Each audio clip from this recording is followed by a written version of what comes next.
Hello, hello, hello, and welcome to Spudball episode number 5. We've decided to go for the name Spudball. I'm not sure if it's good or not, but I just wanted to name it a series because it's going to be a weekly thing now.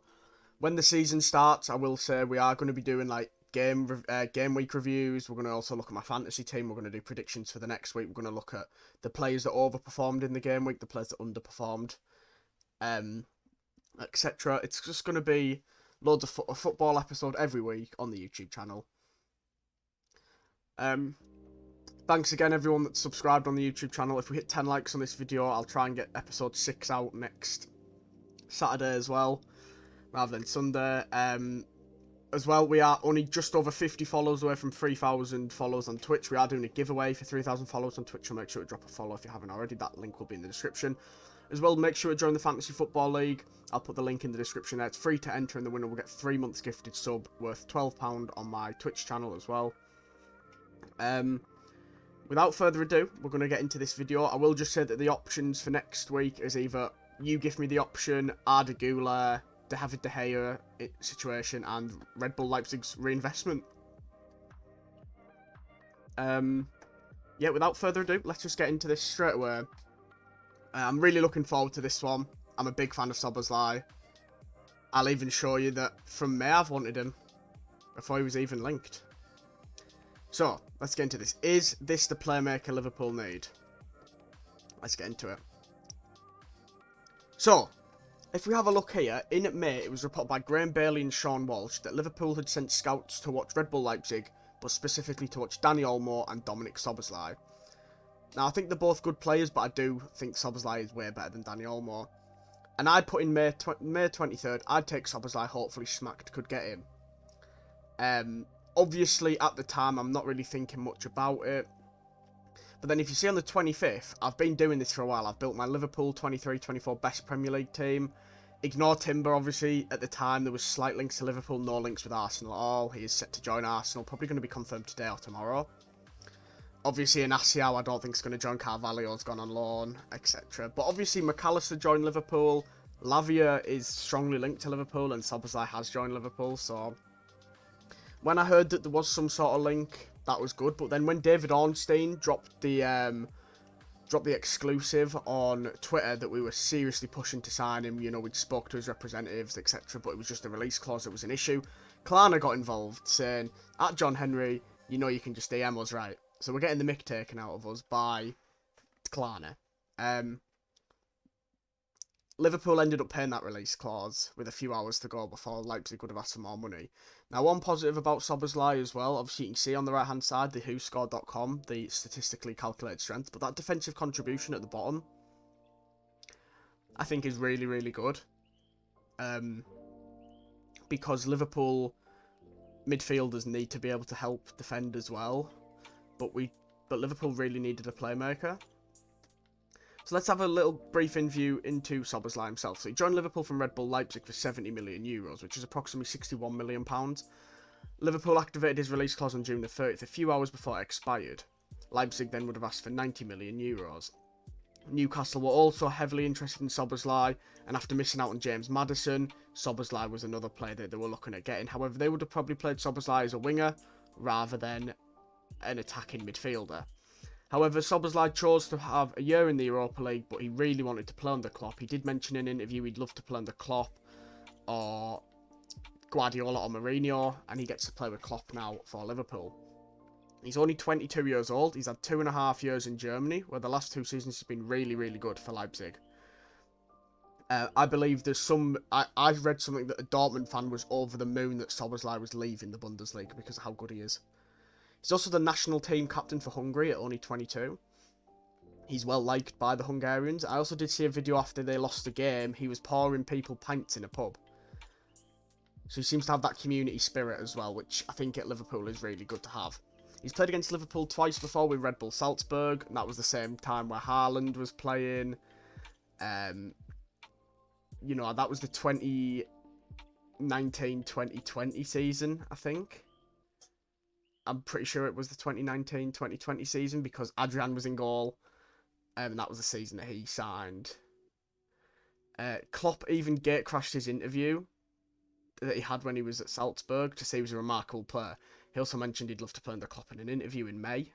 He's very versatile, but spent the majority of the 22-23 season a right midfielder in a 4-4-2. He also had games where he played as the centre mid, as a cam, as a right winger, so he's very versatile. He also had a game on the left midfield in a 4-4-2. He can play literally anywhere on the pitch. He'd most likely play as an attacking right central midfielder, for Liverpool, who would go on the right flank when Liverpool are attacking. If Salah cuts inside, most likely Szoboszlai would go on the outside. A bit like what Jordan Henderson's doing, but obviously Szoboszlai is more suited for that role than Henderson. And he is 10 years younger, almost. When Salah goes to AFCON, though, I would most likely expect Szoboszlai to play as a right winger. He's also won a trophy every year at senior level. He'll be hoping that carries on this year with Liverpool.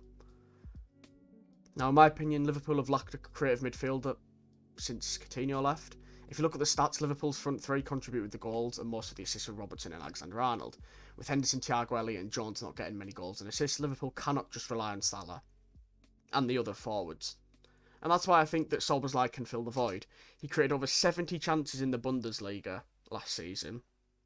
Firmino's gone, Mane's gone. They were two players that would get loads of goal contributions for Liverpool, and now Salah's the one that's getting the majority of them.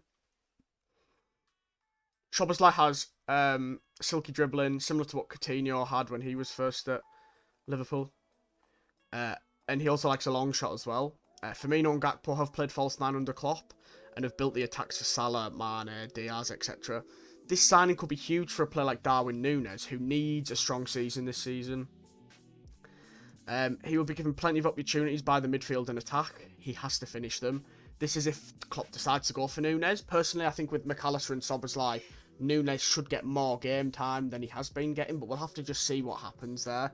Maybe he might play Gakpo in the games against stronger opponents and play Núñez against the teams that aren't as strong. For example, Bournemouth at home, which is the second game of the season. I could fully see Núñez playing in that, but Gakpo playing against Chelsea at Stamford Bridge.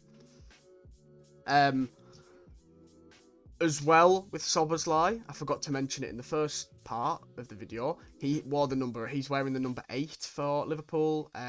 He also has a tattoo of Steven Gerrard, which is one of the reasons why he chose that number.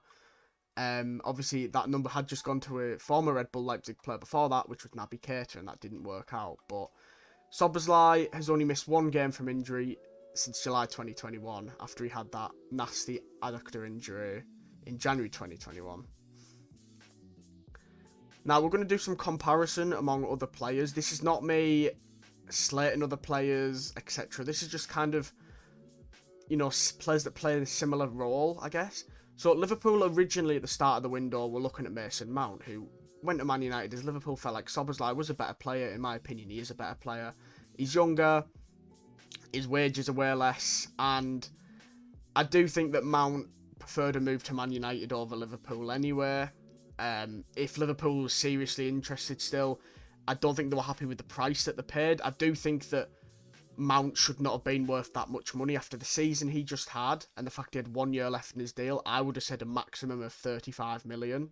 So I think Man United did overpay slightly, but if it works out for him at Man United, there's not really an issue there.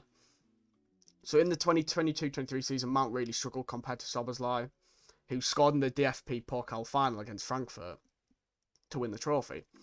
McAllister, who also joined Liverpool, also had a great season and is very similar to Mason Mount, but he defends more than Mason Mount.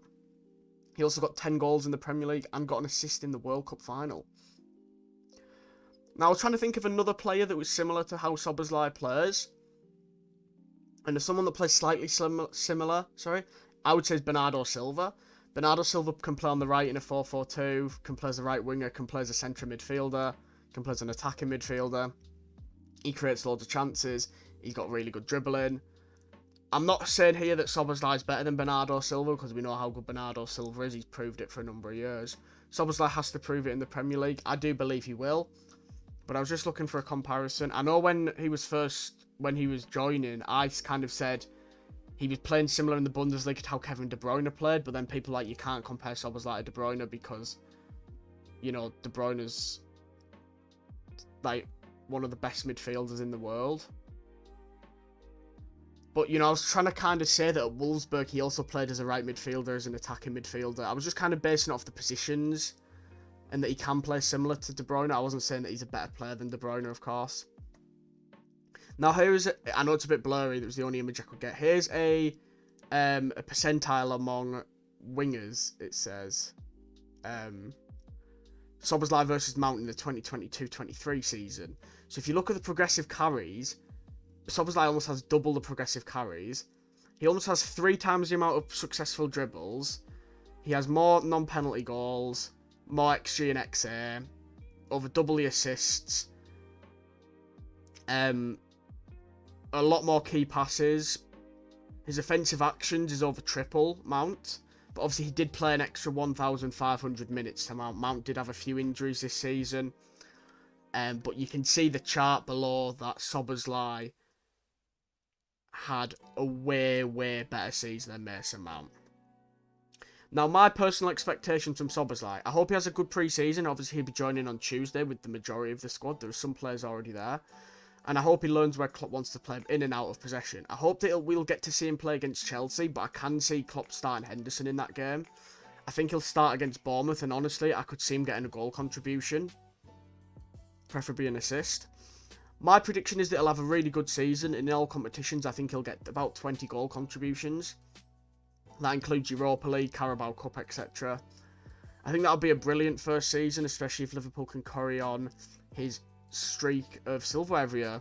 I do fully believe this is the midfielder Klopp's needed for a couple of years now. Especially with Firmino gone, because Firmino has gone, Gakpo is learning the false nine, but they're the ones that haven't to build up the attack, whereas we didn't really have the midfielder to build up the attack. I think this is Núñez's make or break season, and I think Szoboszlai will play a huge factor into that. I'm not saying that if Núñez doesn't do well, he'll get sold, but his price, Liverpool did pay £80 million for him, including add-ons. It's a lot of money to pay on a player that hasn't performed to their potential in the first season. He had his moments, but Liverpool fans will agree they need to see more Núñez. Let me know your thoughts down below on Szoboszlai and if you think he'll be the midfield playmaker that the Reds needed. Obviously, thank you for watching this one. You know, I've really enjoyed this one. I do think that Szoboszlai is a good signing, obviously. I think he's got a lot to show, and I hope that he's going to be the midfielder Liverpool needed. I do think they still need a defensive midfielder. I'll be honest, I prefer someone with a bit more experience than Lavia.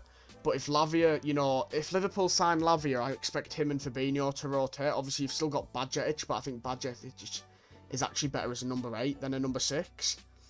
And I still think Liverpool also need a centre-back, but there's still over a month until the season starts. So we'll have to just see what happens in that instance. But yeah, massive thanks to everyone that's watched today's video. I've enjoyed it. Hopefully you've enjoyed the analysis. If I had to rate out of 10 the Szoboszlai signing, I would say, for price, etc., I would say 9 out of 10, in my opinion. The only reason it's a 9 is just because obviously you'd like to have paid a little bit less, but the midfielders in the current market are quite expensive. Yeah, that's the only reason I'm giving it a 9. Obviously, prefer to spend less money. You know, seeing as Liverpool got McAllister for only 35 million, but he did have a really cheap exit clause. You know, there was rumours that we would have to pay 55, 60 million, which honestly, if Liverpool paid 60 million for McAllister, I wouldn't have minded too much, but I couldn't have seen us getting Szoboszlai as well. Anyway, massive thank you for watching this one. I've really enjoyed this video. We'll see what it is next week. I'll be honest, I hope it is either the David De Gea situation or the Leipzig reinvestment. I've got quite a bit to talk about on both. Regarding the Leipzig investment one, it's not exactly they're getting new owners or anything. Money's not getting... The only money that's coming into the club is the money from selling Nkunku to Chelsea, Szoboszlai to Liverpool, and potentially Guardiola to Man City. And it's like, which players could they get? Not that won't cost 200 million, but there'll be players that they could get for 25, 30 million, which they'll double, triple, potentially, in a few years. I mean, Szoboszlai cost 20 million, and they got 61 for him. So, let's just see what happens. But yeah, massive thanks for watching, guys. I do appreciate it. Drop a like, drop a sub, drop a comment. Make sure to follow on Twitch, join the Fantasy League, follow me on TikTok. You name it. Follow me on Twitter as well. Alright, cheers, guys. Have a great rest of your day when you watch this. And I'll see you next time. Peace.